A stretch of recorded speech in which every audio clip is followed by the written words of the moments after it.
জানালেন থাকবে। বিধানসভায় নওশাদ সিদ্দিকী আপনাদের দাবিগুলো তুলে ধরলো। আপনাদের তো আইনি কোনো জটিলতা নেই, তাহলে আর কতদিন বসে থাকবেন?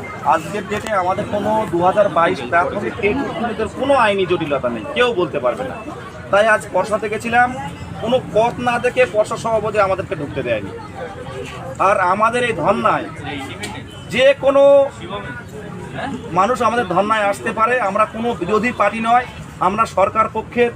আমরা কুণালবাবুকেও কল করেছিলাম, কিন্তু কুণালবাবু ফোন ধরেনি।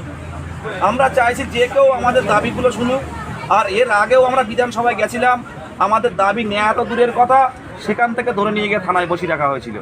সুতরাং একজন এমএলএ এসছেন, জনপ্রতিনিধি এসছেন, আমাদের দাবিগুলো আমরা একটা বঞ্চিত হবু শিক্ষক হিসাবে তাদের কাছে তুলে ধরেছি। আগামী দিনে আপনাদের কি কি কর্মসূচি রয়েছে? আন্দোলন কতদিন চালিয়ে যাবেন? এই 4 দিনের মধ্যে যদি কোনোভাবে আমাদের সাথে সরকার না দেখা করে, এরপরে কিন্তু আমরা বৃহত্তর আন্দোলন জারি রাখবো। আর এই 4 দিনের মধ্যে এই করুণাময়ীতে কি কি কর্মসূচি রয়েছে? আগামী কোনো কর্মসূচি কি আপনারা ভেবেছেন? কর্মসূচি বলতে গেলে গত রাতে বৃষ্টিতে পুরো ভিজেছি খোলা আকাশের নিচে।